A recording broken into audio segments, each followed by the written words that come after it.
Welcome to International Material Research Congress. My name is Iririana Martinez, and let me start by saying a few words about my own background.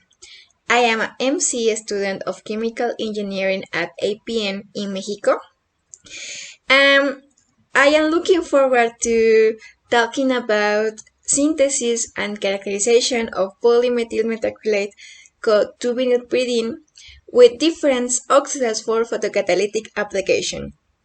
Let's start.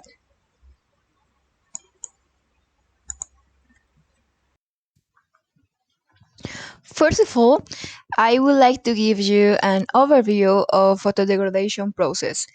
Usually use titanium, zinc, and copper oxides as a photocatalyst. However, activation in UV region, the rate of charge recombination, and its recovery after remediation is limiting.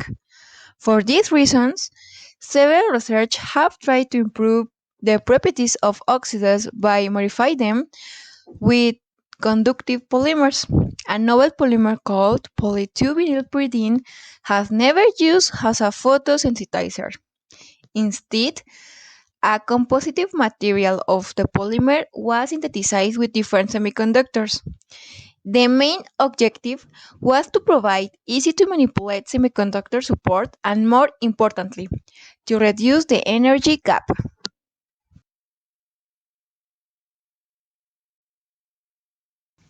The project is divided in three stages. Synthesis. The in situ suspension polymerization technique was used for production of microparticles. Characterizations. Particle size distribution and polysperity index, both determined by imaging analysis in light microscopy. With scanning electron microscopy, it's possible to know the surface characteristic and confirm with EDS the presence of semiconductors.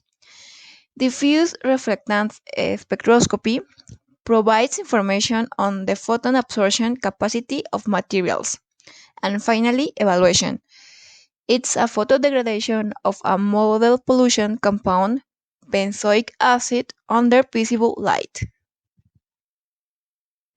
This leads me to my next point, which is results.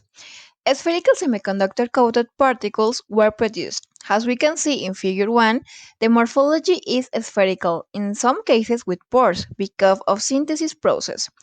An agglomeration of semiconductor are observed and confirmed by ETS elemental analysis.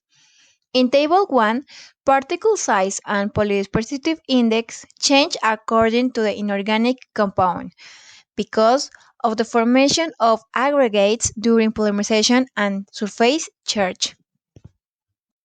Next, I will focus on ERD spectra and then we will consider photodegradation process.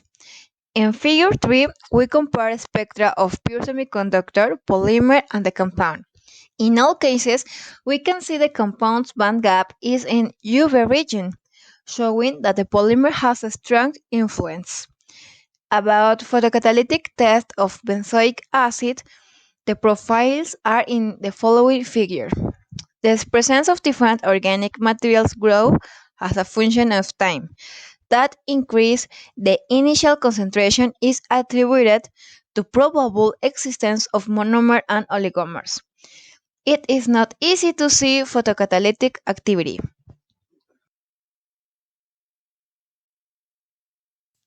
I would like to conclude by emphasizing the main points.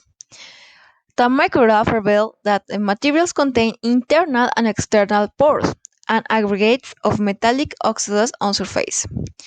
EFD showed that the composites are not capable of absorbing photons under visible light. Finally, photodegradation of benzoic acid showed that the material release 2BP in process, which handle photocatalytic activity. That brings me to the end of my poster presentations. Thank you for listening.